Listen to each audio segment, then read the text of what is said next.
नमस्कार सभी को प्रणाम। आज हम विधि सत्संग संस्था से बोल रहे हैं, जहाँ पर हमारी जो सदस्य हैं विधि सत्संग की सुश्री मीनाक्षी खत्री जी, जिनका अभी आरजेस 2021 में चयन हुआ है, तो बहुत बहुत बधाई है उनको। और हम आज उनके साथ बातचीत करेंगे कि कैसे वो इस सफलता को उन्होंने प्राप्त किया। तो मीनाक्षी जी, बहुत बहुत स्वागत है आपका। Thank you so much. बहुत बहुत बधाई आपको कि आपने आरजेस 2021 में इतनी अच्छी रैंक सिक्योर की और स्कोरिंग अच्छी लेके आपने पोस्ट की और अचीव किया है। Thank you so much. तो हम आपसे जानना चाहेंगे कि आपने ये जर्नी कैसे शुरू की, कहाँ से आप बिलोंग करती हैं, अपने बारे में थोड़ा बताएं। बिल्कुल, मैं बीकानेर से हूँ और ये जर्नी मैंने स्टार्ट करी थी 2018 से, जब मेरी LLB कंप्लीट हुई थी। 2018 में जैसे ही मेरी LLB कंप्लीट हुई थी, उसके बाद मैंने 2018 की जो वैकेंसी आई थी उसमें भी मैंने प्री दिया, मेंस दिया, इंटरव्यू भी दिया था मैंने, लेकिन कुछ कारणों से मेरा नहीं हो पाया था। और फिर JLO का भी मैंने इंटरव्यू दिया, उसके बाद मेरा वेटिंग में रहा था। फिर उसके बाद जब 2020 में जो पीरियड आया था, तो इसको मैंने काफ़ी अच्छे से यूटिलाइज़ करा और इसमें मैंने जितने भी मेरी कमियां थी उनको मैंने दूर किया, और जो भी मेरी स्ट्रेंथ थी उन पर मैंने काम किया। मैंने जो भी डायरेक्ट है उनको ध्यान में रखा। फिर मैं एक विधि सत्संग संस्था है उससे जुड़ी, जिसने मेरा बहुत अच्छा मार्गदर्शन किया। मेरे को बहुत अच्छे गुरुजन मिले वहाँ पर, तो मेरी जर्नी थोड़ी आसान होती चली गई। उसके लिए मैं विधि सत्संग संस्था का दिल से शुक्रगुजार करती हूँ। और दूसरी बात कि जब जो आत्मविश्वास की मुझ में कमी थी, वो जब मेरी पढ़ाई शुरू हुई, जब मेरे बैंक के प्रोविजंस में कमांड हुई, तो मेरे में वो आत्मविश्वास भी आया और स्पिरिचुअल भी हुई मैं, उससे भी मेरे को थोड़ा मतलब संबल मिला।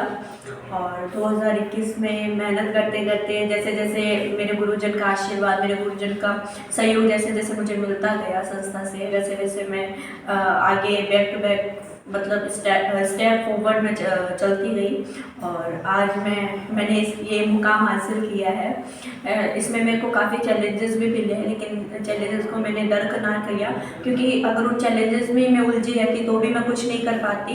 लेकिन मैंने उन्हीं को, जो मेरी वीकनेस थी, जो भी मेरे हर्डल्स थे, मैंने उसको स्ट्रेंथ बनाया और उस स्ट्रेंथ को लेकर मेरे मम्मी पापा के आशीर्वाद से, उनकी जो भी दुआएं हैं, उससे आज मैं इस मुकाम पर हूँ। लेकिन मैं स्पेशली थैंक यू करूँगी विधि सत्संग संस्था को कि उन्होंने इस जर्नी में मेरा बहुत सहयोग किया और आज मैं इस मुकाम पे हूँ कि आपसे मिलने का मौका मिला। और जो भी लोग मुझे सुन रहे हैं उनका भी मैं तहे दिल से शुक्रिया अदा करूँगी कि जी, जैसे आपने बताया कि आप बीकानेर से हैं और विधि सत्संग संस्था तो इतनी चूरू से है, तो आपने कैसे इस चीज़ को बैलेंस किया? आपने वहाँ से अपनी पढ़ाई यहाँ कैसे कंटिन्यू की, कैसे आप जुड़े, किस प्रकार से आपने आगे अपनी तैयारी को किया, उसके बारे में बताएं। जब आपको पता है 2020 में सब हम एक गंभीर महामारी कोरोना काल से जूझ रहे थे, तो मेरे को ऑनलाइन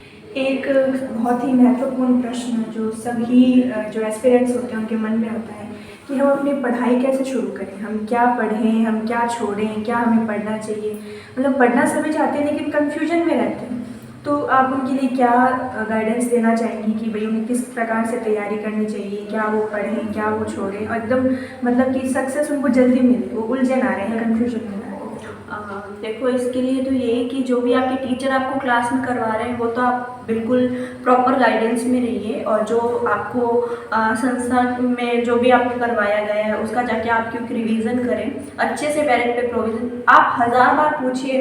देखो, टीचर कभी भी परेशान नहीं होता है, जितनी भी क्यूरीज आती है तो टीचर खुश होता है कि चलो ये बच्चा बहुत अच्छे से फोकस कर रहा है इस बात के ऊपर, है ना। और युवाओं के लिए मैं स्पेशली ये बोलना चाहूँगी कि आप कभी भी गिव अप मत करना किसी भी चीज़ से। हर्डल्स आई हैं, आएंगी, आप उनको, उस चैलेंजेस को जिस दिन स्ट्रेंथ बनाना सीख जाएंगे। क्योंकि मेरे साथ पर्सनल चीज़ें बहुत हुई थी। मेरी मदर की तबीयत किसी ख़राब हो गई थी बहुत ज़्यादा, तो उसको भी मैंने स्ट्रेंथ बनाया। मैंने उससे उस समय में भी मैंने गिव अप नहीं किया। टूटते हैं, नेगेटिव थॉट आते हैं, वो आएंगे भी, आप उस पर कंट्रोल भी नहीं कर सकते, उनको आने दीजिए। जब आप स्पिरिचुअल बनोगे, थोड़ा मेडिटेशन करोगे, तो आप इस हर्डल से भी उबर जाएंगे। और बैरक के ऊपर आप बहुत अच्छा कमांड करो। मेजर सब्जेक्ट है, उसकी टेक्स्ट बुक रेफर करो, जो भी संस्था में जो भी रेस्पेक्टेड सर है वो आपको बताएंगे। और इसके अलावा क्विक रिवीजन करते रहो बार बार, क्योंकि आप एक दिन, अब 3 दिन CRPC पढ़ोगे और फिर आप उसको 10 दिन के लिए छोड़ दोगे, तो वो आपका जो भी CRPC आपने जो भी पढ़ा है वो एकदम धुल जाएगा। तो आप रिवीजन में रखिए चीज़ें, बार बार उसको रिवाइज करिए और कंसिस्टेंसी रखिए। 1-1.5 साल के लिए आप अपने आप को इतना डेडिकेशन के साथ पढ़ो। आप, मैं ये नहीं कहूँगी कि आप अपने फ्रेंड्स को छोड़ दो, लेकिन फ्रेंड्स जहाँ तक है, आप जो भी आपके लॉ के फील्ड से हैं वो दोस्त चुनिए, जिसमें आप, जैसे करंट कोई टॉपिक आता है, current new honourable supreme court की कोई भी रूलिंग आती है, तो आप उसको अच्छे से डिस्कस कर सकते हैं। तो वहाँ पे आपका टाइम भी यूटिलाइज हो जाएगा। जब आप संस्था में आते हैं तो आधा घंटा पहले आते हैं, तो डिस्कस करिए आराम से, उसमें भी आपको काफ़ी हेल्प मिलेगी। यही कहूँगी, सफलता एक दिन में नहीं मिलती, बट एक दिन ज़रूर मिलती है। इसको, इन कोटेशन को ध्यान में रखिए, ये आपको बहुत ही ज़्यादा सहायता करेगा। और अगर स्पेशली लड़कियों के लिए अगर मैं कहना चाहूँ, तो जब लड़कियाँ अपने आप में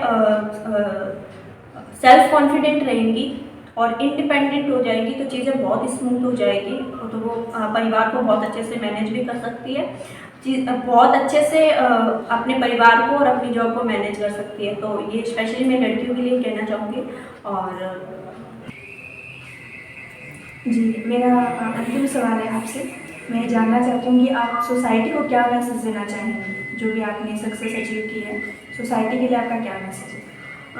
सोसाइटी के लिए मेरा मैसेज ये रहेगा कि आप प्लीज़ अपनी जो स्पेशली लड़कियां हैं कि जिन पर बहुत ज़्यादा प्रेशर होता है कि इनकी जल्दी से शादी कर लो, पढ़ के क्या कर लेंगी क्या नहीं, जब माता पिता का आप पर सहयोग रहता है, माता पिता का जब सहयोग रहता है, तो चीज़ें बहुत स्मूथ हो जाती हैं। तो आप प्लीज़ अपनी बेटियों को ये मत बोलिए कि शादी करें, आप उनको इतना स्ट्रांग बनाओ, इतना उनमें कॉन्फिडेंस दो, इतनी उनको आज़ादी दो कि वो इंडिपेंडेंट हो जाएं। क्योंकि जैसे लड़की, आप जब लड़की खुद पढ़ेगी तो वो 4-5 घरों को पढ़ाएगी, ये आपको पता भी है, क्योंकि सक्सेस उसकी अकेली की होगी, लेकिन वो जब अपना इम्पार्ट करेगी नॉलेज, तब आपको खुद को बिलीव होगा। उसको फ्री करिए थोड़ा सा, जब वो फ्री करेगी तो वो अपनी मर्यादा में रहकर, बहुत सी चीज़ें ऐसी हैं जो इतनी, जैसे आज मेरे माता पिता को मेरे ऊपर गर्व है क्योंकि उनको मेरे पे विश्वास था। तो आप अपने बच्चों पे विश्वास करिए प्लीज़। इन सोसाइटी की वजह से एक छोटी संकुचित मानसिकता नहीं रखिए, और अपनी बेटी को अच्छे से अच्छा जितना भी प्रोवाइड आप करवा सको उतना नॉलेज उनको गेन करने दीजिए। मैं कोर्ट के साथ समझ करूँगी स्पेशली लड़कियों के लिए। तो मैं अपने जो भी अंतिम, मेरा ये जो सवाल है स्पेशली लड़कियों के लिए, मैं अपने एक कोट के साथ इसको समाप्त करूँगी, जो मेरे गुरुदेव थे श्रीमान महावीर प्रसाद जी। वो ये कहते थे कि लड़कियों की आज़ादी है वो बस से शुरू होती है। आपका बहुत बहुत धन्यवाद। आपने बहुत अच्छे से हमें गाइड किया, हमें अपनी जर्नी के बारे में बताया, अपना इतना बहुमूल्य समय हमें दिया, और निश्चित तौर पे हम सभी आपसे प्रेरणा लेंगे और हम भी एक दिन आपके जैसे ही सफलता प्राप्त करें, ऐसे मेरी कामना है। बहुत बहुत धन्यवाद। मैं तहे दिल से संस्था का शुक्रिया अदा करती हूँ कि विधि सत्संग के इस मंच के माध्यम से मैंने अपने जो भी जर्नी है वो मैं बता पाई।